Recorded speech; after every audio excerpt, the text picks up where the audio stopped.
ரெண்டு செய்தியை நாங்க சொன்னா அது உங்களுக்கு தௌஹீது என்னங்கிறது நமக்கு தெளிவா இருக்கும். நம்ம எல்லாம் விளங்கி இருக்கிறோம். விளக்க வேண்டியவர்களுக்கு நம்ம விளக்குறோம்.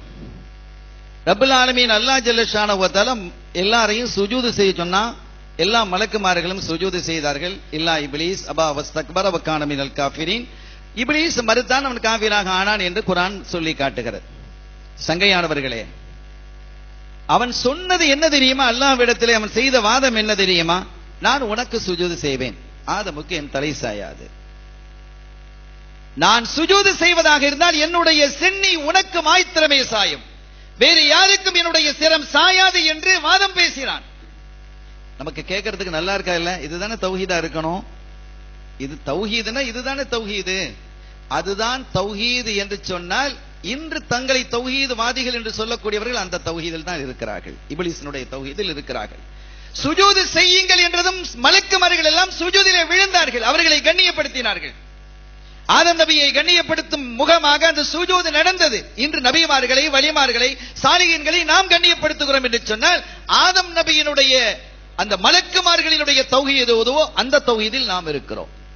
ஆக எது தௌஹீது என்பது நமக்கு தெரிகிறது. நூஹ் அலைஹிஸ்ஸலாம் அவர்களுடைய காலத்தில் வெள்ளப்பெருக்கு ஏற்பட்டு மக்களை எல்லாம் கப்பலிலே ஏற்றிக்கொண்டு கப்பல் புறப்படக்கூடிய அந்த காலகட்டத்தில் இப்லீஸ் ஓடி வருகிறான். நூஹ் அலைஹிஸ்ஸலாம் அவர்களே, அல்லாஹ்விடத்தில் என்னை மன்னிக்க சொல்லுங்கள். இவன் தௌபா செஞ்சுட்டான்னு சொன்னா உலகத்துல எந்த பிரச்சனையும் இல்லை. இவன் செய்யற அட்டூழியம் தானே, பாவங்கள் நடைபெறாது, குற்றங்கள் இருக்காது, ஷிர்க் இருக்காது, குஃப்ர் இருக்காது, எதுவுமே இருக்காது.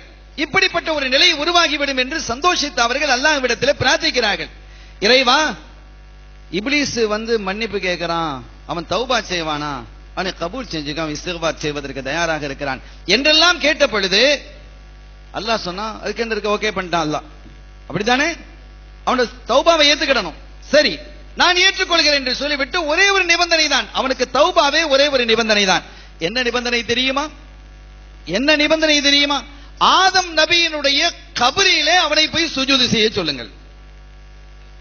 நீங்க நல்லா விளங்கிக்கிடணும், தௌஹீது எதுங்கிறது உங்களினுடைய கவனத்திற்கு நான் கொண்டு வருகிறேன். ஆதம் நபியினுடைய கபரிலே போய் அவனை சுஜூது செய்ய சொல்லுங்கள். என்ன நூஹ் அலைஹிஸ்ஸலாம் சொன்னாங்க, ஏம்பா சப்ஜெக்ட் லேசா முடிஞ்சு போச்சு, நீ என்னமோ அன்னைக்கு தெரியாம நடந்துகிட்ட, இப்ப மன்னிப்பு கேட்டு வந்திருக்கிற, அல்லாஹ் உன்னை மன்னிக்கிறதாக சொல்லிட்டான், ஆதம் நபியினுடைய கபர்ல போய் நீ சுஜூது செய். அவன் சொன்னா, அவர் ஹையா இருக்கும் போதே, ஹயாத்தா இருக்கும் போதே நான் சுஜூது செய்யல, மையத்துக்கு கபருக்கு போய் நான் சுஜூது செய்வானா அப்படின்னு என்ன செஞ்சான் சொன்னான். அருமையானவர்களே, தௌஹீதுங்கிறது இங்க என்ன என்கிறது விளங்குகிறது. இன்று நீங்கள் பாருங்கள், மகாம் இப்ராஹிம் இருக்கிறது. இந்த மக்காம் இப்ராஹிம் தான் தொழுவதற்கு மிக தகுதியான, மிகச் சிறந்த இடம். தகுதியான இடங்கள் நிறைய இருக்கிறது, மிக்க தகுதியான மிகச் சிறந்த இடம் என்று மக்காம் இப்ராஹிமை அல்லாஹ் சொல்கிறான். ஒத்தஹிது மின் மக்காம் இப்ராஹிம முஸல்லா. காபாவை சுற்றி எந்த பகுதிகளில் தொழுதாலும் அதற்கு லட்ச நன்மைகள் இருக்கிறது. ஆனால் மக்காம் இப்ராஹிமிலே தொழுங்கள் என்று அல்லாஹ் குறிப்பிடுகிறான். மக்காம் இப்ராஹிம் என்ன இருக்கிறது? ஒரு நபியினுடைய பாதம் பதிந்த கல், அவங்களுடைய சுவடு பதிந்த, அடையாளம் பதிந்த கல் அது. அந்த பகுதியிலே தொழுவதற்கு மிக தகுதியான இடம் என்கிறான். மேராஜுக்கு செல்லும் பொழுது ரப்பல் ஆலமீன் அல்லாஹ் ஜல்ல ஷானஹு வ தஆலா ஜிப்ரீல் அலைஹிஸ்ஸலாம் அவர்களை கொண்டு ஸல்லல்லாஹு அலைஹி வஸல்லம் அவர்களை அழைத்து செல்லும் பொழுது பைத்துல் லஹம் பெத்லஹோம் என்று சொல்லக்கூடிய ஈசா அலைஹிஸ்ஸலாம், ஹைது உலித ஈசா அலைஹிஸ்ஸலாம், அந்த இடத்திலே தொழுமாறு ஏவுகிறான். ஒரு நபி பிறந்த இடம், தொழுவதற்கு தகுதியான இடம். இப்போது அடங்கி இருக்கிறார்களே கண்மணியா முஹம்மதுர் ரசூலுல்லாஹி ஸல்லல்லாஹு அலைஹி வஸல்லம் அவர்களுடைய ரௌலா ஷரீஃப் இருக்கக்கூடிய இடத்திலே அவர்கள் தொழுதார்கள். இப்படி ஒரு நபியோடு, ஒரு ரசூலோடு, நல்லவர்களோடு தொடர்புடைய எந்த ஒன்றும் பாக்கியமானது. சஃபா மருவாவை தன்னுடைய ஷாயிர் என்று சொல்லுகிறான். ஷாயிர் என்றால் அல்லாஹ்வுடைய அடையாள சின்னங்கள் அவைகள். ஒரு சின்ன குன்று, அது ஒரு பெரிய பாறை என்று சொல்லலாம், மலை கூட அல்ல அது. எவ்வளவு பெரிய மலைகள் இந்த வையத்தில் இருக்கிறது. இமயத்தை சொல்லலாம், எவரெஸ்டை சொல்லலாம், இலங்கையை எடுத்துக்கொண்டால் நூரலியாவை சொல்லலாம். அழகான, பார்ப்பதற்கு அற்புதமாக இருக்கிறது. பக்கத்தில் கொடைக்கானல் இருக்கிறது, பார்த்து ரசிப்பதற்கு நீரூற்றுகள் இருக்கிறது, ஊட்டி இருக்கிறது, எவ்வளவு மலைகள் இருக்கிறது. இதையெல்லாம் விட்டு ஒரு சின்னஞ்சிறு குன்றை பார்த்து, ஒரு பெரிய பாறையை பார்த்து, அது என்னுடைய அடையாளம் என்கிறான், என்னுடைய அடையாளத்தில் உட்பட்டது என்கிறான். அங்கே என்ன இருக்கிறது? மழை, தண்ணீர் இருக்கிறதா, மரங்கள் இருக்கிறதா, செடி இருக்கிறதா, புற்பூண்டுகள் இருக்கிறதா, அதில் வசிப்பதற்கு வாய்ப்பு இருக்கிறதா? எதுவும் இல்லாத ஒரு பாறை.